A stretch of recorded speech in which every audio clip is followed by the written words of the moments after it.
सभी को राधे राधे और जय मां पीताम्बरा। देखिए, सिद्धि और साधना, इसकी बात अक्सर चर्चा होती रही है।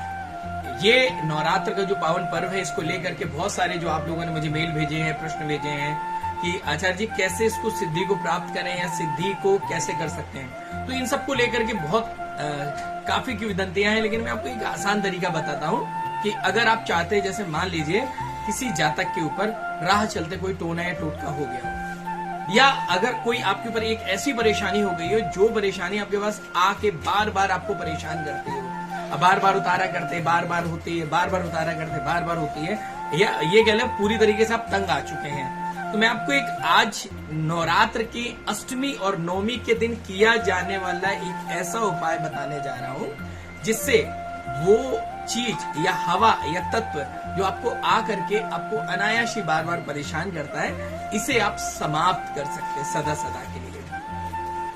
तो आइए जल्दी से जानते हैं कि ऐसा क्या उपाय है जिसके माध्यम से हम इसे कर सकते हैं। तो नवरात्र के दिन आपको क्या करना है, रात्रि काल अधोरात्रि मतलब 12 बजने के लमसम रात को आपको बैठ जाना एक आसन पर। सामने एक दीप प्रज्वलित करिए, माता भगवती आपके समक्ष होनी चाहिए, उनको प्रणाम करिए, ध्यान करिए और माता को लौंगे समर्पित करने के उपरांत आपको कुछ एक प्रयोग करने हैं। सबसे पहले तो एक नारियल ले लीजिए। इस नारियल को त्रिपुर सुंदरी का ध्यान करते हुए और इसके ऊपर एक काले रंग का कपड़ा लपेट लीजिए और उसके बाद उस नारियल को पीड़ित के ऊपर से उतारना है आपको, और मंत्र रहेगा ओम ह्रीम क्लीं कै इल ह्रीम सौ सौ एम क्लीं ह्रीम श्रीम नमः भुवन त्रिपुर सुंदरी। इस प्रकार से जब इस मंत्र का जाप करके उस नारियल को उस साधक के ऊपर से हम उतारते हैं तो सभी प्रकार के संकट समाप्त होते हैं। अब करना क्या है, उतारने के बाद इस नारियल को माता भगवती के समक्ष रख दीजिए। इसके बाद एक नींबू लीजिए। इस नींबू में एक लौंग से मतलब उल्टा हिस्सा कर लीजिए लौंग का, और उससे उसके 4 हिस्सों में छेद करिए। उसके बाद साबुत उड़द के 4 दाने लीजिए और उस उड़द के दाने अपने ऊपर से 4 बार उल्टा घुमाइए। इसके बाद जो छेद किए गए थे उन छेदों में उस उड़द के दानों को भर लीजिए।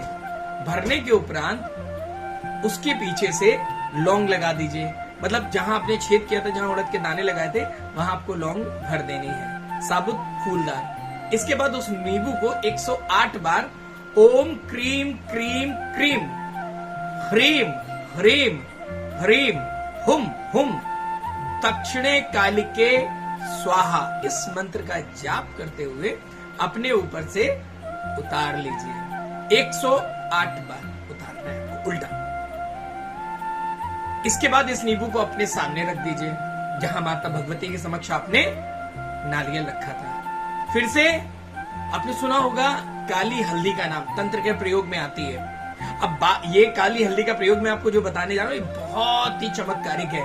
अब मान लीजिए आपके ऊपर कोई ऐसी छाया है जिसे खबीज नाम से हम जानते हैं। खबीज यानी कि मुस्लिम धर्म से संबंधित होती है, कहते हैं मौलवी या किसी के द्वारा आपके पास भेजी गई हो आपको खत्म करने के लिए, को नष्ट करने के लिए।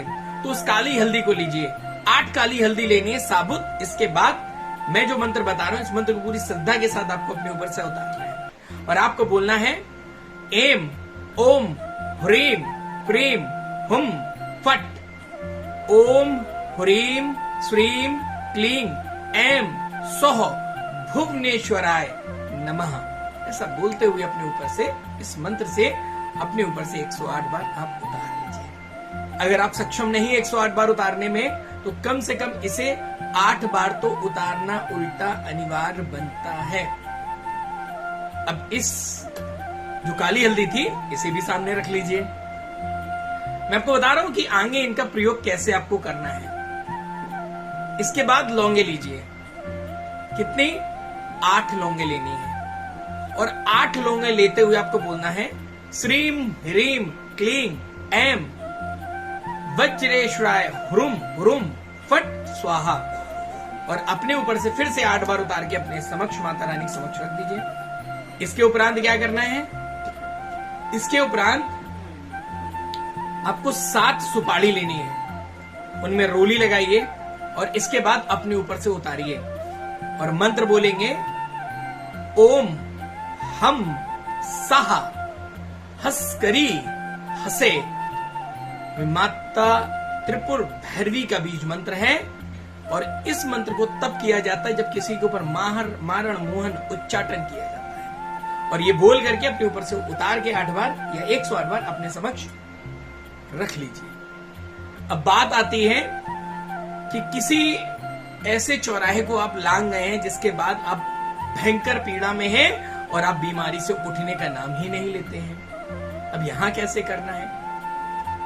तो इसके लिए आपको क्या करना है, आपको खट्टी, जैसे पकौड़ियां होती हैं, तो पकौड़ी या खट्टी कोई चीज ले लेंगे और उस पकौड़ी को मात्रा इसकी 7 रहेगी और इसे अपने ऊपर से पुनः 108 बार उतारेंगे और मंत्र का जाप करेंगे ओम धूम धूम मां धूमावती ठह ठह।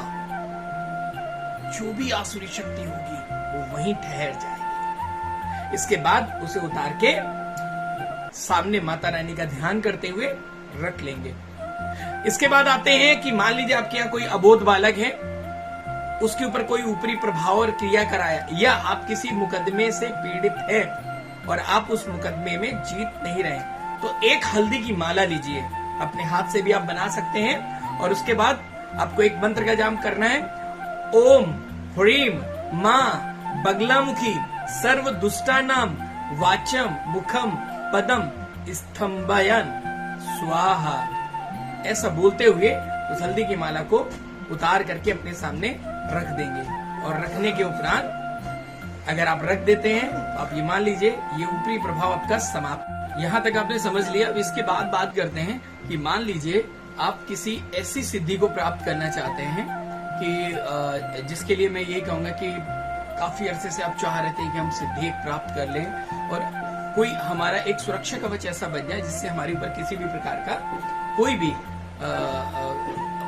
कोई दैवीय प्रयोग है या चीजें हो, किसी भी प्रकार की शत्रुता हो, वो मेरे ऊपर असर ना करे। तो आपको क्या करना है, मैं आपको एक उपाय बताता हूँ। एक पान का पत्ता लेना है, उस पान के पत्ते के ऊपर आपको 5 सुपारी रखनी है। सब में रोली लगा लीजिए, माता भगवती के समक्ष रखिए, कलावा लीजिए और उस कलावा का मतलब कलावा ऐसा होना चाहिए कि आपकी कलाई में कम से कम 8 बार वो आ जाए। माता रानी के सामने रख लीजिए। इसके बाद आपको एक मंत्र का जाप करना है ओम ओम एम ह्रीम क्रीम हुम फट। ओम एम ह्रीम क्रीम हुम फट। इस मंत्र का 108 बार उच्चारण कर लीजिए। इसके बाद आप जिस काम में भी जाते हैं, आपका कोई भी काम हो, टल रहा हो, रुक रहा हो, उस पान के पत्ते और सुपारी को अपने पास रख करके और उसका लैविक को अगर आप अपने हाथ में बांध लेते हैं तो निश्चित तौर पे आपका कैसा भी काम हो, कैसा भी वो काम आपका जरूर सिद्ध होगा।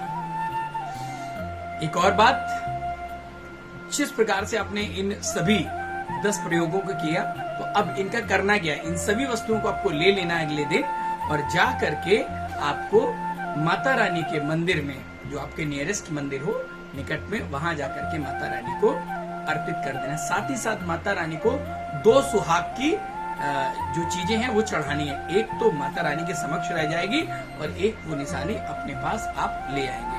अगर स्त्री है तो पुरुष है तो क्या करना है, तो आपको कुछ भी नहीं करना है कि आपको पंडित जी को वो सारी वस्तुएं दे देनी है कि माता रानी को ये हम अर्पण कर रहे हैं। और साथ ही साथ एक ध्वजा लेनी है, जो पतंगी ध्वजा होती है लाल रंग के कागज में, तो या फिर उसमें कपड़े में बनी हुई होती है, उस ध्वजा को माता रानी को अर्पित करके उस ध्वजा को अपने घर में जाके उत्तर दिशा की तरफ लगा लीजिए। किसी भी प्रकार का कोई भी प्रयोग आपके परिवार पर, आपके ऊपर, आपके पत्नी पे, आपके भाई बंधुओं पे किया जाएगा तो वो आप पर असर नहीं करेगा। तो ये आज का बहुत ही रोचक विषय था कि हम नवरात्र में अपने आप को कैसे शक्तिशाली करें और किस साधना के माध्यम से किस प्रकार से सिद्धियों को प्राप्त करें, और साथ ही साथ अगर हमारे ऊपर कोई ऊपरी प्रभाव है तो उसे समाप्त कैसे करें। फिर मिलेंगे अगले एपिसोड में और भी महत्वपूर्ण जानकारियों के साथ ज्योतिष विज्ञान की अद्भुत दुनिया में। और बहुत बहुत आपको नवरात्र के पावन पर्व की शुभकामनाएं प्रेषित करता हूँ। जय माता।